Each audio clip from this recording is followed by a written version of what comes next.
It's okay to not win a Premier League game of football, guys. Genuinely, you'll hear rival fans saying, the bottle is started. Arsenal have lost a clean sheet record. They're going to start crumbling.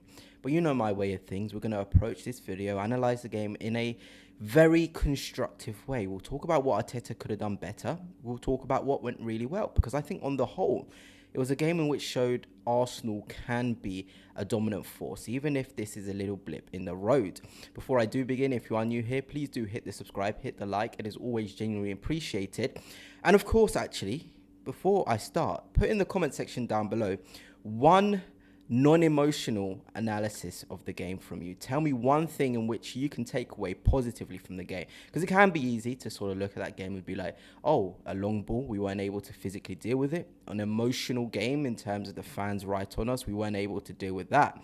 It's easy to look at and pick out the negatives. Arteta doing a substitution, Mascara coming on instead of maybe Norgard in the middle, which we'll talk about. But what's one thing which you can take positively from that game? And for me, I think it is the sustained level of pressure in the second half following on from half time. I think once we got that goal, I loved the approach in the game. I loved the different sort of alterations within the front line, whether it was Calafiori in the pockets, whether it was Saka coming over to the left-hand side, whether it was Trossard forcing the issue. I liked the football we played. I would argue that's probably one of our best sort of time this season in terms of length of attacking quality and attacking onslaught on an opposition. It was genuinely incredible. I had a smile on my face just watching us in that second half.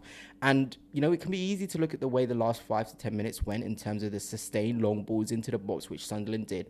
But we didn't allow them to have a shot.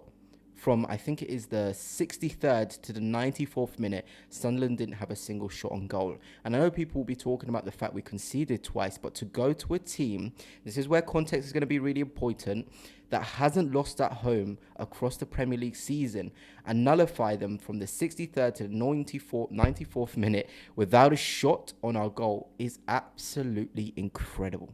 Incredible. And that's why I'm not going to allow people to have this narrative that Arsenal were choking, their defense fell apart. Actually, what really encouraged me was the way in which we reacted following on from the setback of that first goal.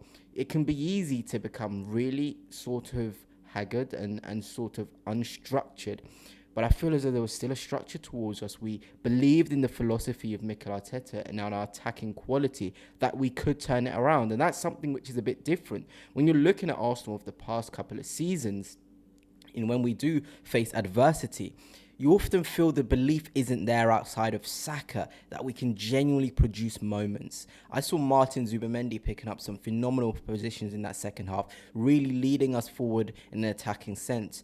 It was Trossard as well. Phenomenal from him. He's been probably our most underrated player this season in terms of taking impetus, in terms of really trying to make a difference in the attacking areas. I was really impressed with him.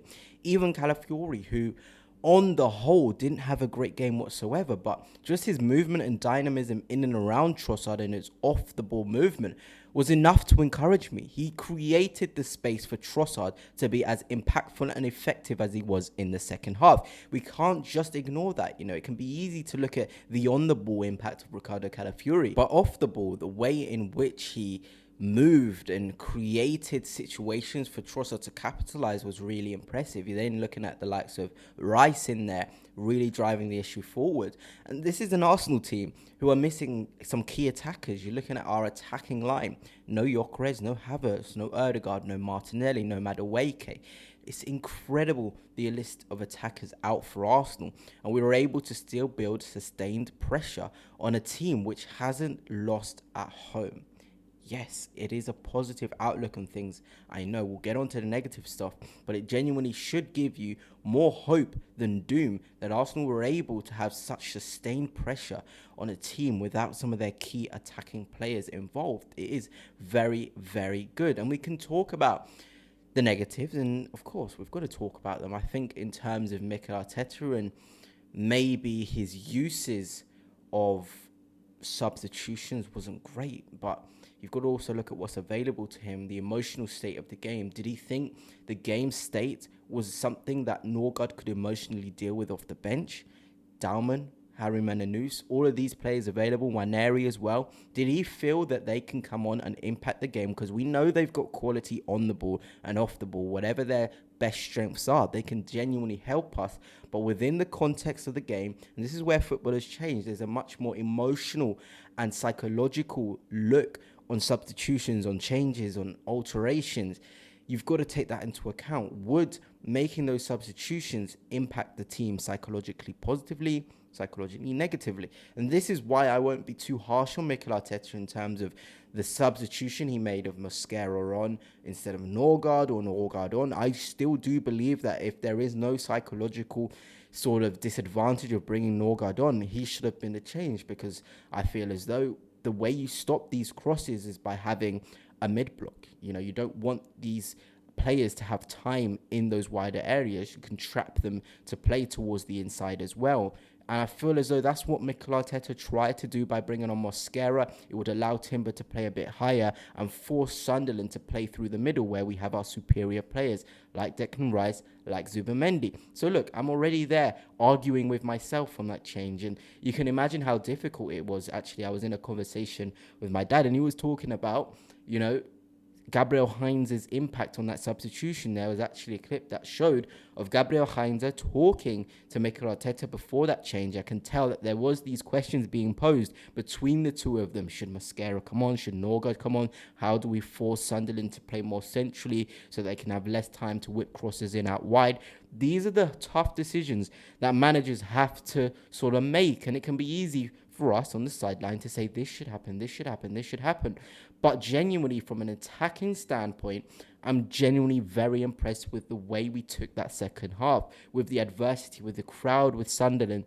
The way we took the momentum of the game was genuinely very good. And as an Arteta team, like I've said, without the key players out, I even forgot to mention Gabriel Jesus.